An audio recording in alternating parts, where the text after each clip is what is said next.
with Cupcake Mafia, you guys. How big was it at its height at this point? Yeah, at its height. So my first year I did $100,000, right? But you gotta have a great accountant when you're starting a business. Stop thinking you can nickel and dime. Stop thinking you can I'll just open up a QuickBooks account. I'll just, I made $100,000, but I spent over $100,000. So I literally didn't make money. It was just like money turning. Which a lot of entrepreneurs know. You probably have experience just turning the 100%. money. One year I made $250,000. I walked home with $30,000. Exactly. So I had a very bad accountant. It went all out the drain. Then the next year kept growing. At my height, I was at $2.4 million. And this is just me. No corporate, no investors, no rich boyfriends, no loving hip hop, no nothing. Just me hustling and grinding. But I was wearing myself thin because the larger the order, the larger the manpower needed and the money that's needed. Smaller the margin, right? Yes. And not even smaller the margin, the more you have to put up to put that order together, you know? Totally. So I had got like a $50,000 order from Jimmy Jazz, right? You know Jimmy Jazz? Yeah. Okay.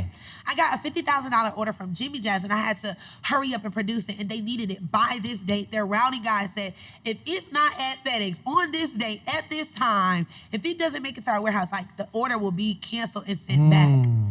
You guys, it is the day of, I'm waiting at my manufacturer for FedEx to pull up. They don't come. I call U-Haul. This order is so big, we couldn't get a U-Haul truck. I had to literally get not like a semi-truck, but like halfway. Yeah, like and what people don't understand is, truck. And it's not like they give you half up front. It's like you gotta fulfill it. Yes. So how much did it cost you to fulfill that order? Like $20,000. Yeah, so we gotta come out of $20,000 up front. And then they ordered so much of one product, right? They probably ordered 4 SKUs. So 4 different t-shirts. Right. So imagine, I have like $10,000 of each t-shirt. How am I gonna sell that particular style on my website? Like, it's just impossible. They have the manpower, they have the stores to do it. So I call around, I'm like, they ask like, have you driven a box truck before? I'm like, yes, I'm certified, I'm this. I don't know, just give me the truck. So we pull up, they don't even ask, I don't think they were about to close. We get the box truck, literally me and 5 girls. Put all of these boxes on the truck. I pull up to FedEx. I got cash in my hand. I'm like, I'm paying every worker here to stay and scan every box $100. Like, please, $100. I don't care. $200. Like, $300. Like, whatever. Wow. They all stayed. They scanned every box. And from there, like, I cried my way back to deliver. I'm like, if making money has to be this hard, is this for me? And that's when I said, okay, I gotta re-strategize. I gotta figure it out. I tried to do business in China. It kept failing. I'm like, okay, that's not gonna work because I'm ordering hats in summer that I think I'm ordering hats at the end of winter, thinking they're gonna arrive in summer. They arrive in fall. And I'm like, oh my God, this is not working. It's now, my business was too trendy and we were too late designing to deal with China. Right. It was too trendy. I literally am making margins off of song lyrics. So when Drake album comes out, the song lyrics is on the shirt tomorrow, stores are ordering. I can't plan what Drake is gonna say. Right. So that's what was my business. At the time, it was so trendy. So I said, okay, I gotta get help. I go to Magic Show, we get millions of dollars in orders. Forever 21 walked up to our booth and gave me a $1.4 million purchase order in my hand. How can I produce for Forever 21 when I could barely make it to Jimmy Jazz one time? I didn't want to ruin that relationship. So immediately I started asking all of my big brands, Jeff Staple, Ron Bass, I started asking all of these people that have worked with Forever 21, worked with large retailers, what do I do? They say you need an investor. You have to have somebody that knows what they're doing, somebody that can get the goods aired from China. You have to get your margins for your shirts low. They gave me the game, right? They gave me a list of resources. Luckily, I had guys like that. Guys. that were willing to give me the game. As a few females that were in the same industry, they were like, but the guys were willing to share the information. So I started taking all these meetings, taking all these calls. Now, when you've done $2.4 million on your own, these people gonna answer the phone. Oh, 100%. They already have heard about you and waiting for the phone to ring. So they were wowing me, flying me on jets. I ain't never been on a jet. Flying me on jets, all of these things. Like, wow, we will give you $200,000 in salary. You ain't even gotta touch it for the brand. For the brand, what? You know, as an entrepreneur, you take your money and put it into the brand. All of it is just mixed together. At this point, it's like, do I want the bag or I want a business? Like, you know? So actually having $200,000 just sitting there, like collecting dust, felt good to me. You know? I felt like I wouldn't struggle anymore. Oh, a penthouse overlooking Central Park. Oh, our office is in Times Square. You'll be able to go on trips just to go and pick fabric swatches. You'll be like, oh, what? And how old are you at this time? At this time, this was in 2015. 2015. So I was like 25. Oh, yeah. Oh, they sweeping you off your feet. What? Sweeping, like, when I tell you all I could see is a dollar sign, like this light, it was blinding me. The dollar sign was so shiny, like blinding me. Okay, then I had a lawyer at the time who was really good because, of course, using other people's song lyrics, you're going to get along. Oh, yeah, you're going to get along. Gotta have an attorney all day. You're going to get a couple of letters in the mail. I actually got a letter from Beyonce herself, like handwritten letter. Like, I love what you're doing, Black female killing it, but like, please stop putting me in your mind's mail. And next, and actually her tour merch was very similar to my line, like in the previous. So she was like, I'm gonna take this idea and win with it. And she did, and she had all rights to do that. So I built this brand, you know, I'm getting the calls, they're sweeping me off my feet. My lawyer, Peter Rosenthal, who's the same lawyer who like negotiated a lot of big deals like Rockaware, like a lot of big deals. He then was so busy. At Magic, it's February. Every brand is being sold. Every brand is partnering with investors. Every brand is negotiating terms with Macy's or dealers. Like, so he's so busy. He's like, Skittlez, wait, just wait. If they want you now, they'll want you later. Just wait. I'm like, Peter, what? Like, it's like the the little treat in front of the dog. What? I'm like, I can't wait. Like, Forever 21's delivery date is in 3 months. Like, it's no way if I don't sign right now that we'll be able to produce this, because I was thinking that my value had a timestamp. I was thinking that because my brand was trendy and the apparel had a timestamp, that the value of Skittlez and the value of what I put in had a timestamp. Wow. So I was kind of more lenient about what I signed because I didn't know my value, right? So sometimes when you're at a job that you hate or you are in a situation that you're not happy with, it's only because you think that your value has a timestamp. Golly. And what was the deal? So I signed my thing going in because I talked to what did you think the deal was? Yeah, let me tell you what the deal actually was. What I thought, I need to own 60% of my brand. That's what Damon John told me. I need to own 60% of my company, right? So I'm like, okay, I need to own 60%. I want to get travel free. I want to do stuff that nobody cares about on Black and White. Nobody cares about. So I'm thinking, okay, I need to get this. I need to get that. I want just little stuff, like stuff that I think about, I laugh about now. So what the deal was, right? And they were like, yeah, we're gonna give you own 60% of your brand, but we'll own your IP, we'll own your trademark. You'll also be on a board of directors where we all can sit down and strategize how we see the vision of the brand. A board? Yes, I need to be on the board. I need to be on the board, okay? Tell all your friends, Mom, I'm on the board. Yes, I need to be on the board, right? They also said, we're actually going to take all of the money and put it into a holdings company. And this holdings company will pay you 60% and us our fair share, just a little percent, right? All right. You feel like a boss? I felt like a boss. I said, and they was like, you know what? Because we know that you're in New York and time sensitive because of Forever 21's deal, which is huge for you, we're going to hire you a lawyer. We'll cover all the lawyer costs. We got you. You can pick here. We'll bring 3 in and you pick one. Of course, I picked the guy that looks like me. Of course, I picked the guy that sounds like me and I feel like I can relate to. Yo, you know what's so crazy? You saw the Dave Chappelle joint? Yes. I know you my felt that. God! I know you felt that. Literally. Yeah. When, you guys, if you haven't seen the Dave Chappelle, please go watch that clip. It's literally my exact same scenario. Know you felt that. It's my exact same scenario. I hired this lawyer. He said, listen, you know this company is very notorious for taking people's brand. They about to take my brand. I made this brand. And I got 60%. Yeah, and I got 60%. And I'm on the board. And I'm on the board. And all my followers on Instagram, they don't want to play with me, right?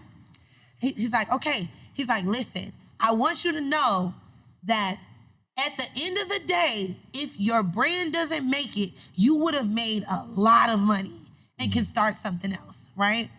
I was like, please, if I started Cupcake Mafia, I could start anything. I could make, all I need is the money. All I need is the capital. And that's why people are signing so many bad deals, because most of them just need the money. Most of them just need the capital. We're so tired of slaving for our business and slaving for our brand. If you look at all of these, look at the founders from McDonald's. They needed the money. Yeah. They needed the money. That's why they signed their business away, because they needed the money. Look at Kate Spade. Look at Betsy Johnson. Look at all of Juicy Couture. Look at Bobby Brown Makeup. They needed the money. They were small entrepreneurs, had grew big businesses, but they needed the money. One of my amazing friends has a brand and used his own name. He now cannot use his name like Dave Chappelle. He needed the money. Right? So we needed the money, so I signed the deal. A week after getting in the office, I'm like, something is weird. This is not, where's all the happy staff that was here when they welcomed me? Hey, welcome to the ship. Like, where's all the happy people? What is going on? I had 160 employees that were unhappy. I had 160 employees every single day at my net. I was better when I had 8. I got more done when I had 8. So the deal on paper was... The deal on paper was that you own 60% of the holding company. But they own... The holding company. And so I only made 60%. What about Cupcake Mafia? Yeah, Cupcake Mafia was in the holding company. So I only made 60% profits of what was brought in. So it was like, okay, I wish I could get my phone and pull up the deal. I only owned like 60% of 40% because the holding company was split in half. And they got this big portion and I got this little tiny portion. But it was 60% though. So it was a holding company that all the money from Cupcake Mafia goes into. Yes. But in the holding company, they own 50%, let's just say 50% of the holding company. Yes. And you own 60% of the other 50% of the holding company. Yes, exactly. Wow. So is that 60% of the full net? Is that 60% of the full gross? No. It's only 60% of the 50%. And what they decide to put in that holding company. On top of that, yes, I was on the board, but I was a B member on the board. So all the A's, all the A members, people that don't look like me, people that don't sound like me, are the A members of a brand that I built to $2.4 million. So they could tell me what I needed to do. I was their puppet. So when I walked into their office, right, When I walked into the office and I signed a deal, they knew, oh yeah, she got connections, she got relationships. Oh, she's gonna bring this in. She's got ideas. She's brilliant. One day I rode into the office on a hoverboard. They were like, Skittlez, you can't ride here on a hoverboard. They made a whole email. No hoverboards in the office. I'm like, okay, cool. So I bring it in one day. The VP, he says, let me see the hoverboard. I'm like, yeah, check it out. He's like, can I keep this overnight real quick? Of course, I'm thinking we're building relationships. He keeps the hoverboard overnight. The next day he comes in and says, that was cool. It was really good. It was really good. 2 weeks later, hey guys, we have a whole hoverboard company started. That hoverboard company made $2 million in 4 months. Oh. Did Skittlez get a percentage of this hoverboard company? Did Skittlez get a payment from this hoverboard company? Did Skittlez get anything from the hoverboard company? No. Oh, goodness. And then they tell me, hey, we need you to come up with an idea to bring the brand up. You made $2.4 million. We're at the 3 million mark, but we want to see 10 million in 1 year. I'm like, why? When this brand you had didn't make $1 million in 1 year, this brand, we have to build. We're new. We're getting to, we're starting to operate together. Like, we have to build. They were like, yeah, we just need to see how hungry you are. We need to see, your brilliant mind. Okay, cool. I'm like, okay, cool. Crazy. I said, we are already in major stores. We're already in Jimmy Jazz, Ladies Foot Locker, all of the big streetwear stores. What about if we took what Juicy Couture or any of those bigger brands did and create multi-sectors of the brand, right? So we'll have Cupcake Mafia, then we'll have Sweet Cartel, then we'll have like $1 Billion Mafia, whatever. And that could be sold in Neiman Marcus, Saks Fifth Avenue, and Sweet Cartel could be sold in Burlington Coat Factory, TJ Maxx, and City Trends, right? So I already know the buyer of City Trends because they've been trying to get Cupcake Mafia for so long. So I create a whole deck. I create a whole PDF. I call my girls, which remember I was big on styling. So I was styling the OMG girls when I was in Atlanta. Right. So I call OMG, who's really big at the time, OMG girls, T.I. So they were huge. So I called them. I'm like, hey, I got a really big deal. Like, let's collaborate on it. You guys can be the face of this brand. It's going to be in City Trends. It's right in your market, And they get on the call. Everybody's happy. City Trends is wowed about this presentation I put together, and everyone is excited. The company I was with, the owner, they go back to the table, start doing the numbers. Okay, well, actually, we don't want to create another brand. We just want to sell them Cupcake Mafia. No. Why would we sell Cupcake Mafia when all of these brands this brand cannot be carried across tiers. Right. Females don't shop like that. A female that is going into Forever 21 is also not going to want to know that it's in City Trends for $2, right, for $4, whatever. Our customer doesn't shop like that. I'm not willing to do that. Well, if you're not willing to do that, we're going to have to start firing people. Now, remember, I had a few ride or die staff members that moved to New York with me. Moved their families, moved their kids, moved everything with me to New York. So, of course, they like, I know that she's such a homey person. I know that she's so in love with her staff. She's not going to fire nobody. So she going to either say yes. I said, no. Well, fire them. We got to let them go. If you're telling me that the only way to make it not sell my brand to City Trends, which I know is going to wipe out my brand, is to sell, is to let my staff go, well, then let's let my staff go. So they're like, okay, took a long time. They started letting a few people go. I ended up getting them other jobs because I have relationships. Yeah. So I got them other jobs. They weren't in New York stressed. So eventually one day, the relationship is getting broken. Like, even when I see them, they don't want to talk. I would ask, oh, hey, can we set up a meeting to go over, next term, whatever. Oh, we're busy. Oh, we're this. Oh, we're that. It's just like, I see the relationship breaking. Then they went through a firing spree. And they fired the CEO of the biggest brand that they had there. The biggest brand that they had there, they fired the CEO. And I was like, okay. I'm new. He's been with them for years.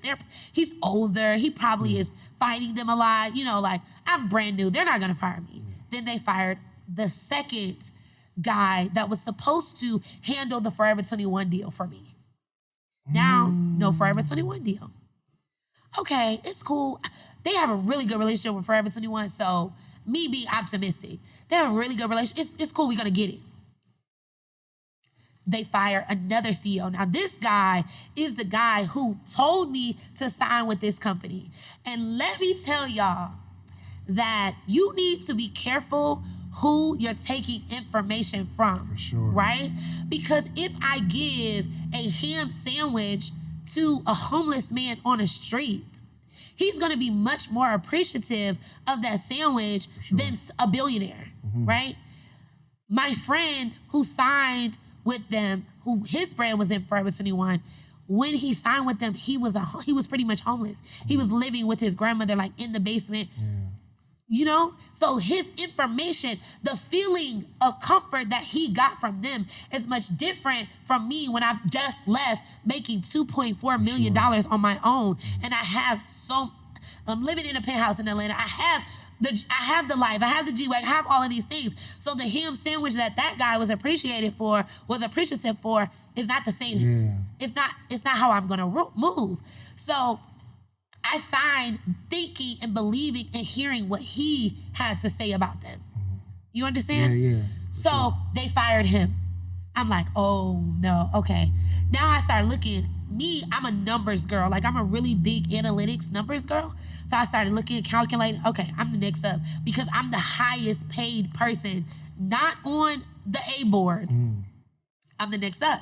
So I started creating other brands, just thinking, strategies, what I'm gonna do. One day they're like, hey, we're gonna fly you to Atlanta to do a trade show. Bring your luggage in.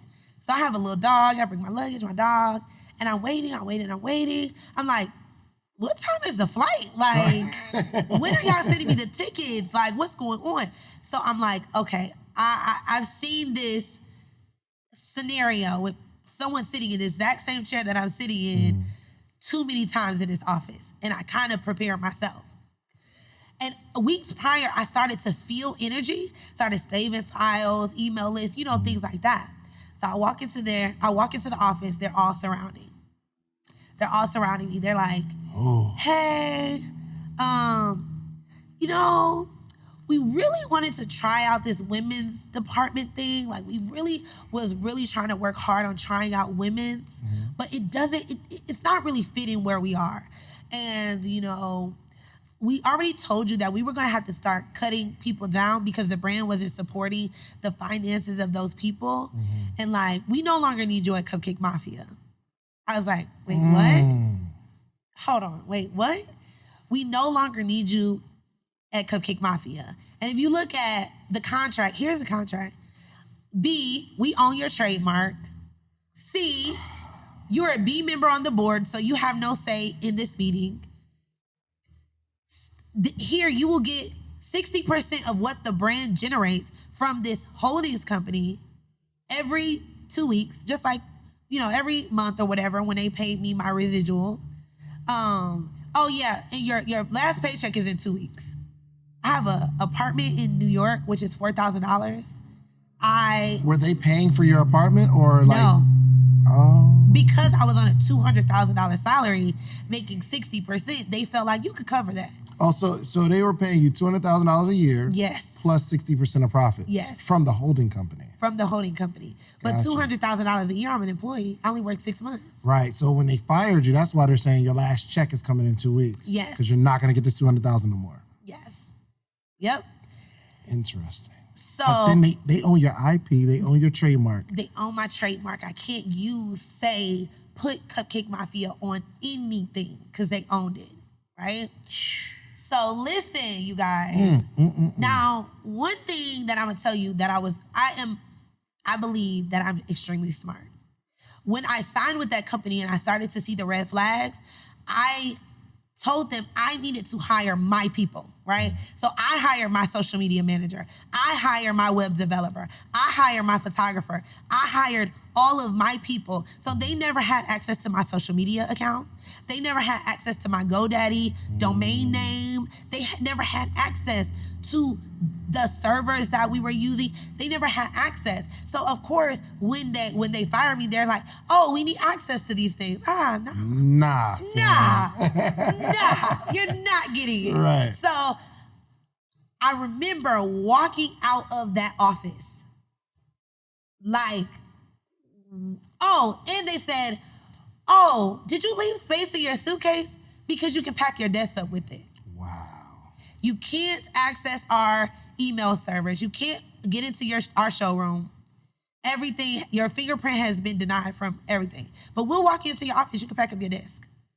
I walked out with my suitcase and my dog. I walked across the street to a soup place.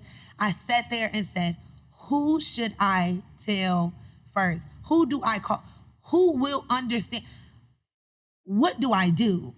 Like, what do I do? I call my boyfriend at the time, which is now my husband. I said, babe, I just was fired from my brand. He says, I'm booking you on the earliest flight. I need to hug you. Oh, you better marry that man. I hung up the phone. Wow. I got to the airport. Okay, let me go back a little bit. So when things started to get rocky between us, they said, we want to close your Atlanta store. We want to open a big store in Times Square. We want you to have all these Times Square meetings with the Times Square board and all these different things. And I was doing it like, Times Square board, hi, yes, I'm Mary Seats. I'm 26 years old. I blah, blah, blah. They're like, ma'am, no, we're not giving you the store. But I'm doing all these things and they're like, yeah, on this day, we're going to close the store. And I say, no, like this girl has been working for me, has been dedicating her time. She has kids. Like I can't close my store. So I went to them crying with literally tears in my eyes and said, please let me buy my store out of this deal. This is a store I leased the store. You know what I'm saying? It probably wasn't even making $6,000 a month. But it's the thought of me having something that I owned outside of what they owned. Yeah. So I bought my store out of the deal. And let me tell you why that's so important. Because when I moved back to Atlanta, when I decided, okay, how are you going to pay $4,000 a month to live in New York? Where are you going to work?